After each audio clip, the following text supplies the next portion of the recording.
Je suis Adrien Doidy. Toute mon œuvre mathématique est centrée autour des nombres complexes. J'ai contribué à faire progresser la géométrie algébrique et la théorie des systèmes dynamiques. Ces nombres ont une longue histoire. Vous voyez ici à gauche Tartaglia et Cardano, les pionniers qui ont vécu pendant la Renaissance. À droite, Cauchy et Gauss, qui ont consolidé la théorie au XIXe siècle. Les nombres complexes ne sont pas si complexes qu'on pourrait croire. Ils ont d'abord été appelés les nombres impossibles, et on les appelle encore parfois imaginaires. Car c'est vrai, il faut un peu d'imagination. Mais aujourd'hui, ces nombres ont envahi la science et ne sont plus vraiment mystérieux. C'est en particulier grâce à eux qu'on peut construire de jolis ensembles fractales. Et j'ai beaucoup travaillé sur ce sujet. J'ai même réalisé un film, La dynamique du lapin, l'un des premiers films d'animation mathématique. Je vais d'abord vous expliquer les nombres complexes au tableau. Les mathématiciens aiment bien écrire à la craie. Vous verrez que la règle, l'équerre et le rapporteur ont parfois des comportements inhabituels. Traçons une droite graduée au tableau. L'une des plus belles idées des mathématiques est de relier la géométrie et l'algèbre. C'est le point de départ de la géométrie algébrique. Tout comme on ajoute des nombres, on peut ajouter des points. Voici un point rouge sur la droite et un autre point bleu. Additionnons ces deux points. C'est le point vert. 1 plus 2 égale 3. Si les points rouge et bleu se déplacent, il en est de même pour le point vert, qui est leur somme. Plus intéressant encore, on peut multiplier des points. Observons par exemple la multiplication par -2. Elle transforme le point 1 en le point -2, bien sûr. Et si on multiplie encore par -2, on doit faire le même mouvement. Changer de côté par rapport à l'origine et doubler la distance à l'origine. On obtient 4, bien sûr. Si on multiplie 2 fois de suite par -2, on a multiplié par 4. La multiplication par -1 est très simple.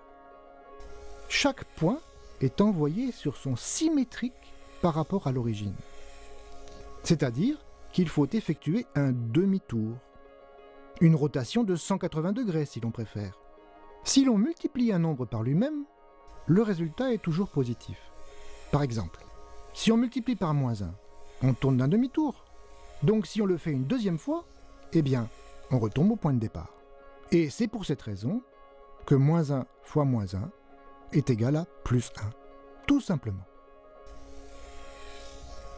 Vous voyez par exemple que la multiplication par -1 envoie 2 sur -2. Et que si on multiplie encore une fois par -1, on revient en 2. Évident, n'est-ce pas? Il n'y a donc aucun nombre qui, multiplié par lui-même, donne -1. Autrement dit, -1 n'a pas de racine carrée.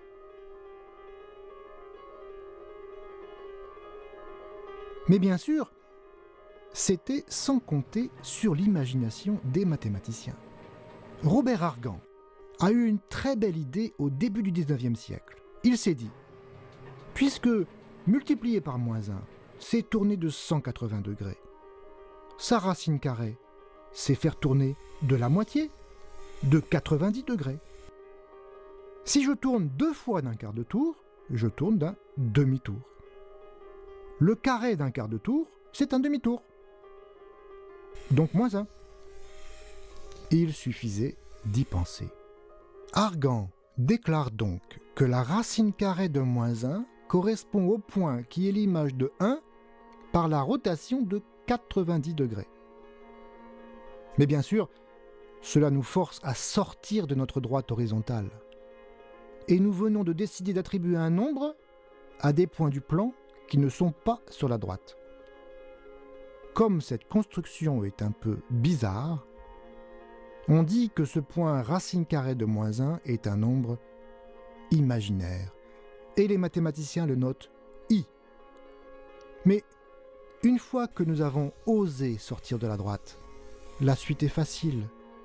Nous pouvons représenter 2i, 3i, etc. À tous les points du plan correspond un nombre complexe, et réciproquement, tout nombre complexe définit un point du plan. Les points du plan sont devenus des nombres à part entière. Ces nombres peuvent s'ajouter comme des nombres ordinaires. Regardez le point rouge, qui est le point 1 plus 2i. Ajoutons-lui 3 plus i, qui est le point bleu. Eh bien, on peut tout simplement faire l'addition comme l'apprennent les écoliers. Ça fait 4 plus 3i. Du côté géométrique, ce n'est que l'addition des vecteurs. Vous voyez que les nombres complexes s'ajoutent sans problème.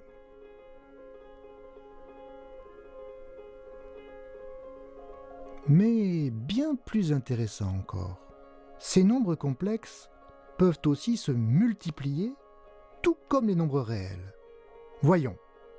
Nous savons multiplier un nombre complexe par 2 par exemple. 2 fois 1 plus i, ça fait bien sûr 2 plus 2i. Du côté géométrique, c'est facile de multiplier par 2, juste une dilatation par 2. Le double du point rouge, c'est le point vert.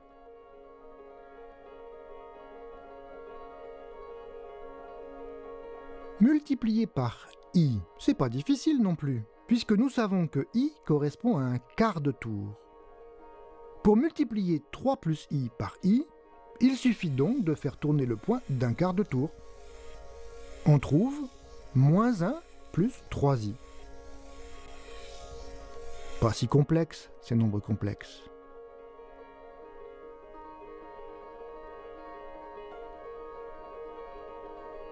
Et finalement, on peut multiplier deux nombres complexes quelconques sans problème.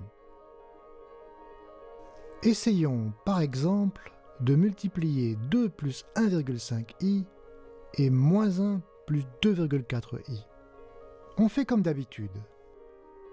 On multiplie d'abord par 2, puis par 1,5i et on ajoute les résultats.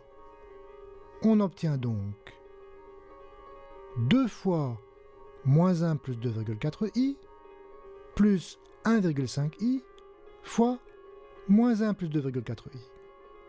On a donc moins 2 plus 4,8i moins 1,5i plus 3,6i fois i. Mais souvenons-nous que i au carré égale moins 1, puisque c'est pour ça qu'on l'a inventé. Ça fait moins 2 plus 4,8i moins 1,5i moins 3,6. Rangeons un peu tout cela. On trouve moins 2 moins 3,6 plus 4,8i moins 1,5i. C'est-à-dire moins 5,6 plus 3,3i. Et bien voilà, nous sommes maintenant capables de multiplier les nombres complexes. Autrement dit, nous savons multiplier les points du plan. C'est incroyable. On croyait que le plan est de dimension 2 car il faut deux nombres pour décrire la position d'un point quelconque. Et maintenant je vous dis qu'il suffit en fait d'un seul nombre. Bien sûr, nous avons changé nos nombres. Et il s'agit maintenant de nombres complexes. C'est l'occasion de définir deux notions, le module et l'argument d'un nombre complexe.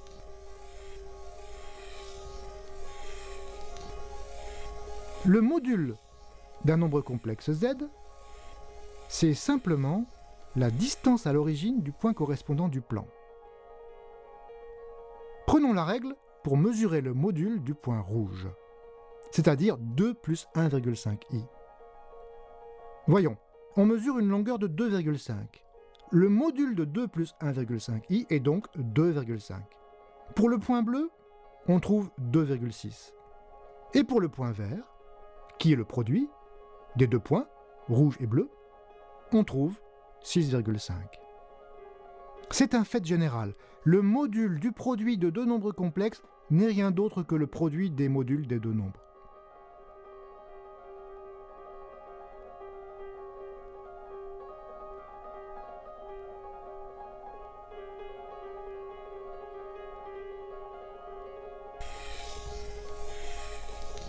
L'argument d'un nombre complexe s'obtient en mesurant l'angle entre l'axe des abscisses et la droite joignant l'origine au point.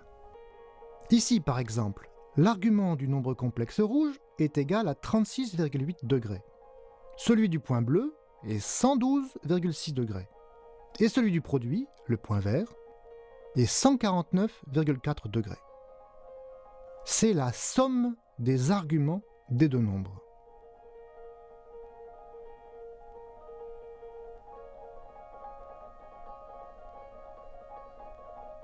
Quand on multiplie deux nombres complexes, les modules se multiplient et les arguments s'ajoutent.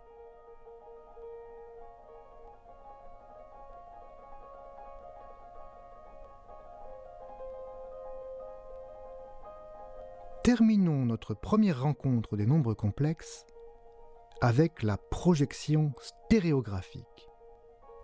Prenons une sphère tangente au tableau à l'origine. Par projection stéréographique, à chaque point du plan du tableau, c'est-à-dire à chaque nombre complexe, correspond un point sur la sphère. Seul le pôle nord de la sphère, c'est-à-dire le pôle de projection, n'est associé à aucun nombre complexe. On dit qu'il est associé à l'infini. Ainsi, les mathématiciens disent que la sphère est une droite projective complexe. Pourquoi droite? Parce qu'il faut un seul nombre pour décrire ces points. Pourquoi complexe? Parce que ce nombre est complexe. Pourquoi projective? Parce que nous avons rajouté un point à l'infini en projetant. Un peu bizarre, ces mathématiciens, qui disent maintenant que la sphère est une droite.